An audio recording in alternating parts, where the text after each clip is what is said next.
সোনার মদিনা বহু দূরে, সোনার মদিনা বহু দূরে, কিন্তু মদিনাওয়ালা আমার অন্তরে, কিন্তু মদিনাওয়ালা আছে না নাই, আছে না নাই?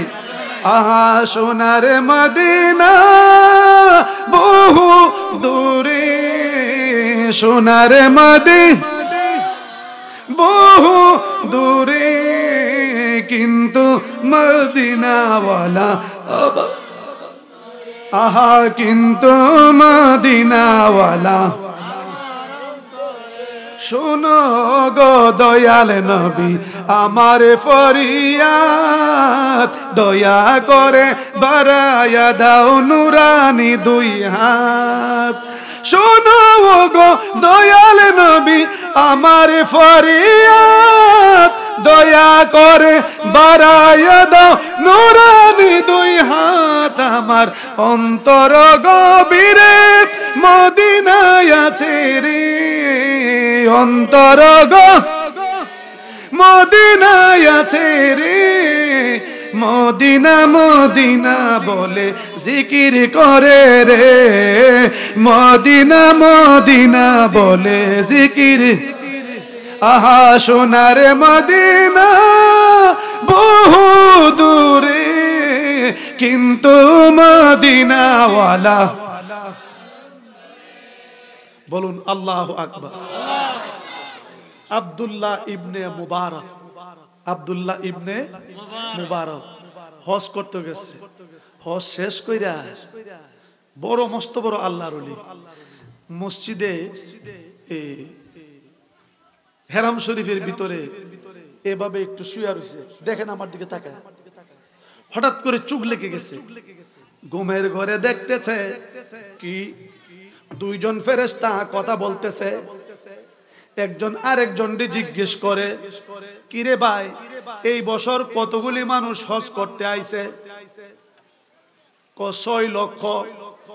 সাতের ফেরেশতা বলতেছে একজনের হজ হওয়ার মতো হজ্জে মাবরুর কবুল হয় নাই।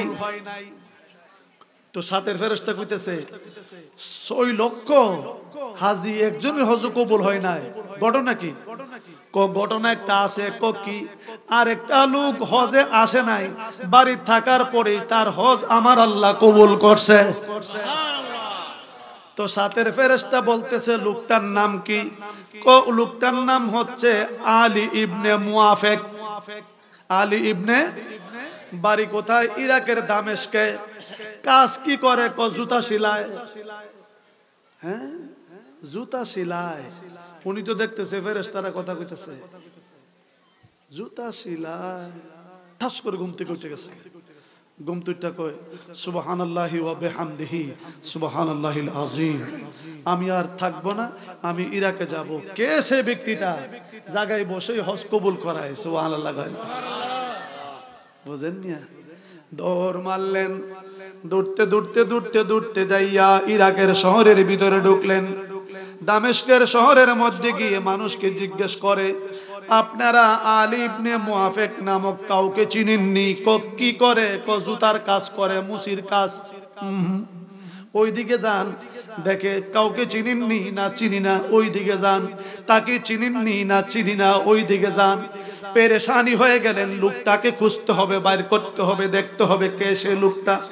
একজন কই, ওই যে সামনের গলি দিয়া পিছনে গিয়ে দেখবেন একটা ভাঙ্গা দরজা, টুকি দিবেন, লোকটা বের হয়ে আসবে। দরজায় গিয়ে টুকি দিলেন, একটা আদাবুরা মানুষ বের হয়ে আসলেন। আসসালামু আলাইকুম। ওয়ালাইকুম আসসালাম। আসসালামু আলাইকুম আলী ইবনে মুআফেক। ওয়ালাইকুম আসসালাম। আপনি আমার নাম জানেন কেমনে? আপনি কে? আমি আব্দুল্লাহ ইবনে মুবারক।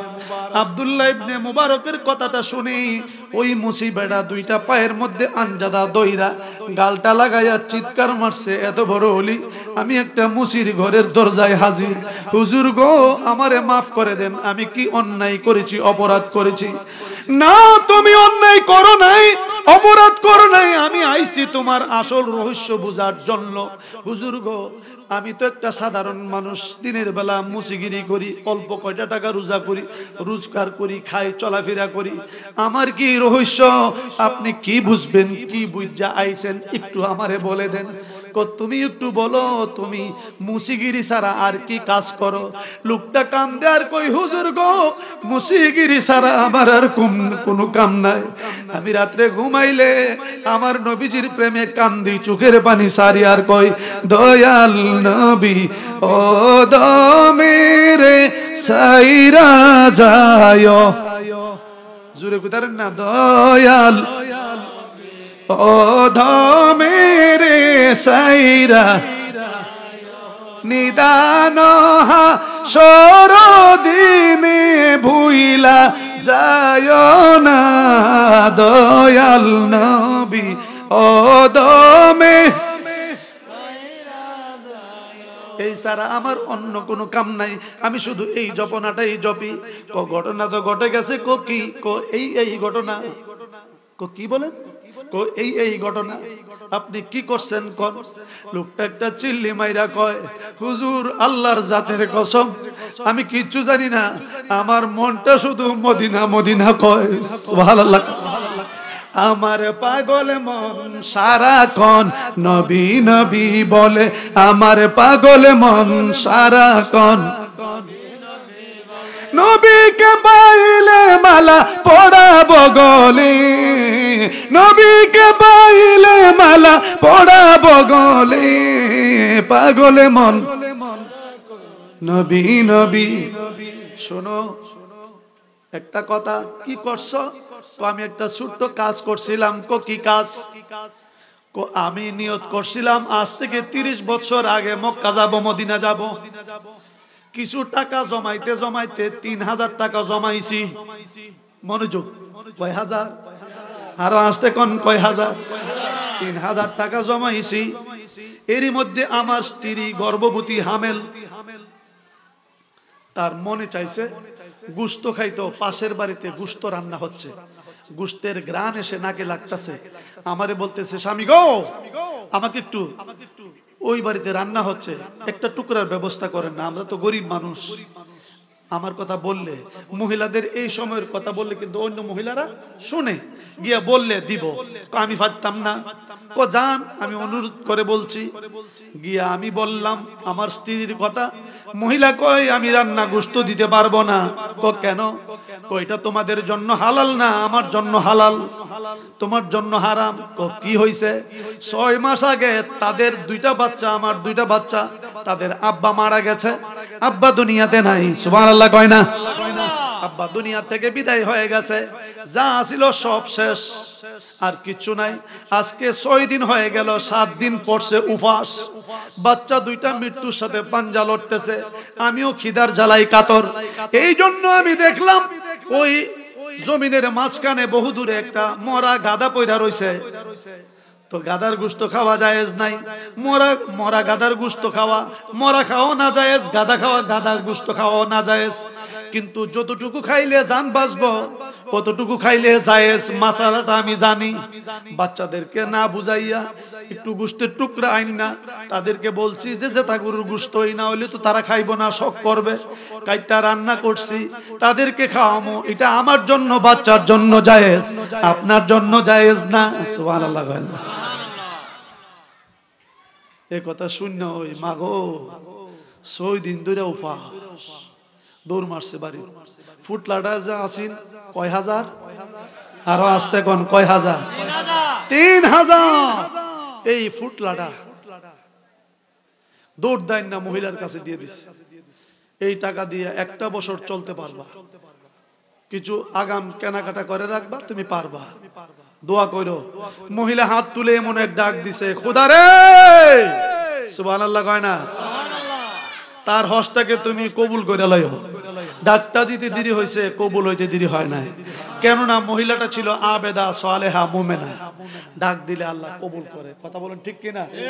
আপনারা বৃষ্টি দিয়া পরীক্ষা করছে, আর আমার হেমাদা কয়েছে তুই মোনাজাত কর, ফাতিহা শরীফ পড়া মোনাজাতটা কইরা আমি কই চাইছি 2 ঘন্টা, এরপরে 14 ঘন্টা দোক, আমার আপত্তি নেই, আমার 2 ঘন্টা দিলেই চলবো।